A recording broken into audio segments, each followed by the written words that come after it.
Welcome to Jwala channel. టీసీఎస్లో 12,000 ఉద్యోగాల కోత. ఐటీ రంగంలో ఏం జరుగుతుంది? పెద్ద షాకింగ్ పరిణామాలు.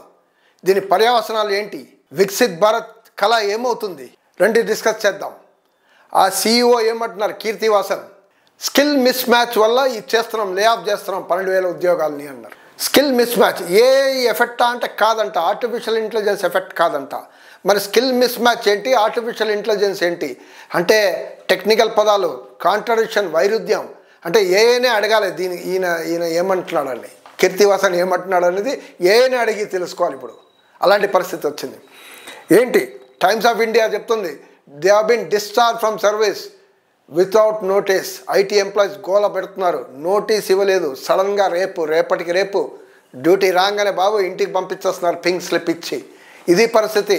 మిడిల్ లెవెల్, సీనియర్ లెవెల్ స్టాఫ్ని కూడా ఎవరైతే ఈ సీనియర్ లెవెల్, మిడిల్ లెవెల్ 10 సంవత్సరాలు, 12 సంవత్సరాలు, 20 సంవత్సరాలు టీసీఎస్ని ఓ టాప్ ఐటీ కంపెనీగా తీర్చిదిద్దారో వాళ్ళని ఈరోజు గెట్ అవుట్ అని చెప్పి పంపించేస్తున్నారు. ఇది వాళ్ళ దుస్థితి. ఇది మొదలైంది టీసీఎస్లో. ఇంకా మిగతా కంపెనీస్లో ఏమవుతుందో వాళ్ళ ట్రెండ్ స్టార్ట్ అవుతుంది. మిగతా ప్రెస్ రాస్తున్నాయి, మీడియా రాస్తున్నాయి, economic journals. This is only a beginning. ఇప్పుడు others will follow the trend అనేది చెప్తున్నారు. అంటే ఇంకా ఎన్ని షాకింగ్ పరిణామాలు మనం చూడవలసిన పరిస్థితి ఏర్పడుతుందో. ఆ ఐటీ యూనియన్స్ అంటున్నారు ఇది ఇల్లీగల్, ఇది చర్య illegal.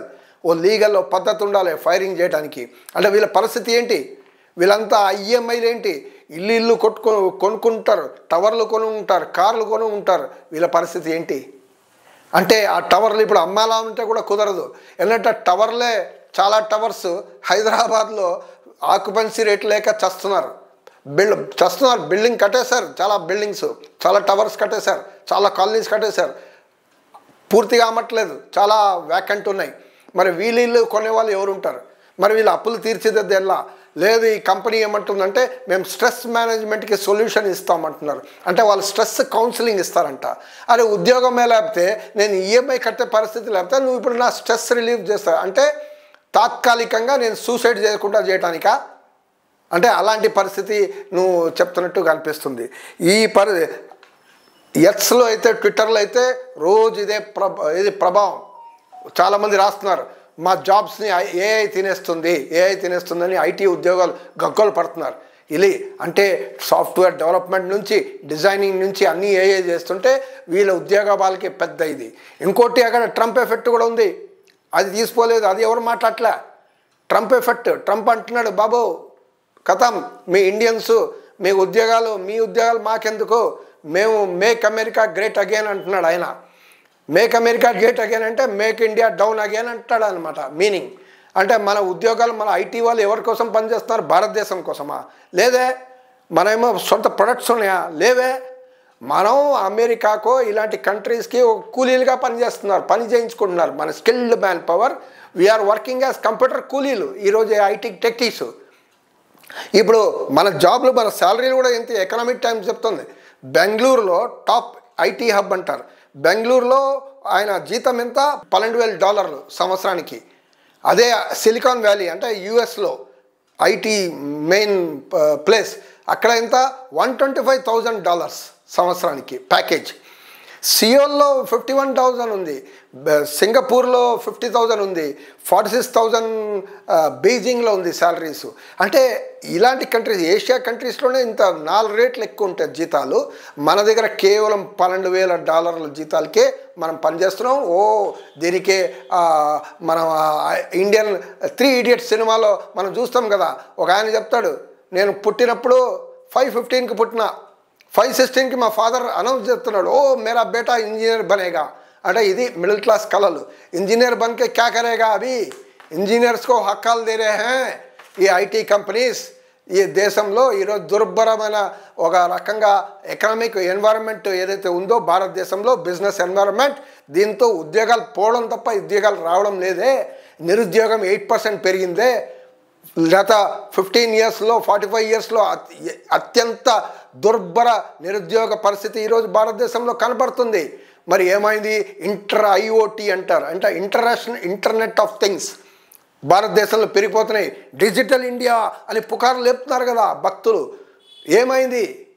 Digital India, smart cities అన్నారు, స్మార్ట్ హోమ్స్ అంటారు, స్మార్ట్ కాన్సెప్ట్స్ అంటారు, స్మార్ట్ ఏసీ, స్మార్ట్ ఇల్లు, అన్నీ స్మార్టే. ఏమైంది అంటే కేవలం జెప్టో, జొమాటో, స్విగ్గీకి, ఊబర్కే సరిపోతుందా వీళ్ళ పనులు? ఇంకా మన ప్రొడక్ట్స్ ఎలా, మన ఏదైనా ఒక ఇంటర్నేషనల్లో బ్రాండెడ్ ఒక ప్రోడక్ట్ మన ఇండియా తయారు చేసిందా? ఇంత స్కిల్డ్ మ్యాన్ పవర్ ఉంది ఐటీలో. చైనా చూడండి, అసలు ఐటీలో బ్యాక్వర్డ్ కంట్రీ అది. వాళ్ళు డీప్ సీక్ అనే ప్లాట్ఫామ్, ఆర్టిఫిషియల్ ఇంటెలిజెన్స్ ప్లాట్ఫామ్ని తీసుకుని వచ్చారు. రోబోట్స్ టెక్నాలజీ, ఈరోజు ఫ్యాక్టరీలు, కార్లు అంతా రోబోట్ టెక్నాలజీతో నడుస్తుంది. అన్మ్యాన్డ్ డ్రైవర్స్తో మీకు డెలివరీ చేస్తున్నారు ఇంట్లో ప్రోడక్ట్స్. ఇలాంటి వాళ్ళు flying engines, flying cycle, flying motor cycle ఎక్కడ వెళ్ళిపోతున్నారు? వాళ్ళ ఐటీని వాడుకొని వాళ్ళు ఈరోజు అమెరికాకి బాబో మేము ఉన్నాం హైటెక్లో అని నిరూపిస్తున్నారు. ఇది మనం చూస్తున్నాం. మరి ఇండియా ఇంత స్కిల్ పెట్టుకొని what are we have we returned a product for a world or for India? మన ఇండియాని డెవలప్ చేయవచ్చు కదా వీళ్ళని ఉపయోగించుకొని. అలాంటి పరిస్థితి ఎందుకు చేయట్లేదు అంటే మెరనాం జోకర్ లాగా మనం అంతా ఉంటాం, మనం ఏం లేం, దేనికి పనికిరాము అనేది ఉంటాయి. కంప్యూటర్ కూలీగా పనిచేస్తున్నారు. ఈరోజు ఏమైంది బిజినెస్, బ్యాంక్స్ అన్నీ ఏమైంది? 12% లోన్స్, ఎన్పిఏ 12% ఎన్పిఏ పేపర్లో వస్తున్నాయి. Latest news 12% non performance assets అంటే బ్యాంకులు ఇచ్చిన దీంట్లో అప్పుల్లో 12% అసలు కట్టట్లేదు. అప్పులు తీసుకున్న వాళ్ళు ఆ ఇండస్ట్రియల్ బ్యాంక్ ఆల్రెడీ చెప్పేసింది మాకు ఇది 2,000 కోట్ల రూపాయలు పోయినాయి నష్టం. ఇంకో బ్యాంకులు ఇట్లా చెప్తున్నాయి, ఎన్ఎఫ్పిబిస్ కూడా అట్లా చెప్తున్నాయి, నాన్ ఫైనాన్షియల్ బ్యాంకింగ్ కార్పొరేషన్స్ కూడా రిపోర్టింగ్ స్ట్రెస్. ఎందుకంటే బిజినెస్ వాతావరణం లేదు, ఇన్వెస్ట్మెంట్ ఎవరు చేయట్లేదు, చేసినా రిటర్న్స్ రావట్లేదు, రిటర్న్స్ రాకపోతే అప్పులు కట్టట్లేదు. ఇది మన భారతదేశంలో ఉన్న పరిస్థితి. డౌన్ టర్న్ కనబడుతుంది. మనం 6% గ్రోత్ అంటున్నాం. యాక్చువల్ 6%, 4%, 5%, జీడిపి ఫిగర్ కరెక్టా రాంగా ఇవన్నీ ఒక భాగం.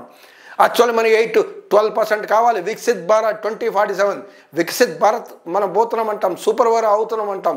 ఎక్కడ ఉద్యోగాలు ఇట్లా పోతుంటే మ్యానుఫ్యాక్చరింగ్లో డౌన్ ఉంది, ఐటీలో ఇప్పుడు డౌన్ ఉంది, అగ్రికల్చర్లో డౌన్ ఉంది, అన్ని చోట్ల ఉద్యోగాలు పోతుంటే మనం ఎట్లా వికసిత్ అవుతుంటాం? రింగ్ మాస్టర్ ఏమో అదే చెప్తున్నాడు కదా, వికసిత్. ఏమైంది వికసిత్? రాలిపోన పువ్వా, వికసిత్ అనే పువ్వా, రాలిపోన పువ్వా? సో ఇది మనం ఒక ఉదయపూర్లో అయితే ఒక ఆయన పేపర్లో ఎత్స్లో పెట్టాడు, నేను ఇల్లు కొందామని ప్రయత్నం చేశాను, తర్వాత వద్దొద్దు నాకు నిద్ర కొందామని అనుకొని ఇల్లు కొనడం ఐడియా మానేసి నిద్ర కొనడం మానేశాడంట. ఇల్లు కొనడం మానేసి నిద్ర కొందాం అని అనుకున్నాడంట. అంటే నాకు స్ట్రెస్ ఫ్రీ లైఫ్ కావాలి, కనీసం 7 hours నిద్ర, 8 hours నిద్ర అయినా కావాలి, అది నేను కొంటాం, నేను కార్లు ఈ ఇల్లు అని వద్దని మానేసుకున్నాడు. ఇది పరిస్థితి. ఈరోజు 20 to 40, 50 years లోపల ఉన్న వాళ్ళకి ఎంత హార్ట్ అటాక్స్ మనం చూస్తున్నాం. డైలీ హార్ట్ అటాక్ చూస్తున్నాం. వాళ్ళ స్ట్రెస్ టోటల్గా. నిన్న బ్యాడ్మింటన్ ఆడుతూ ఉప్పల్లో ఒక ఆయన చనిపోయాడు. 25 years అబ్బాయి చనిపోయాడు.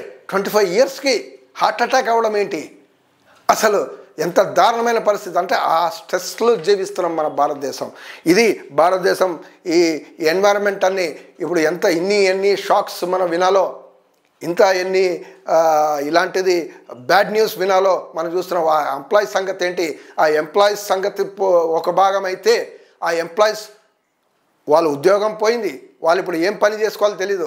బెంగళూరులో అయితే ఒక ఐటీ ఎంప్లాయీ చెప్తున్నాడు, నా ఎంట్రీ లెవెల్ ఉద్యోగి కన్నా ఆయన్ని క్యాబ్లో డ్రాప్ చేసేవాడికి ఎక్కువ జీతం ఉందంట, ఎక్కువ ఇన్కమ్ ఉందంట క్యాబ్లో డ్రాప్ చేసేవాడికి. అంటే ఇది పరిస్థితి. అంటే ఎంట్రీ లెవెల్ ఐటీ వాడికి చాలా తక్కువ జీతం మనం ఇండియాలో చూస్తున్నాం. వాడంతా చదివి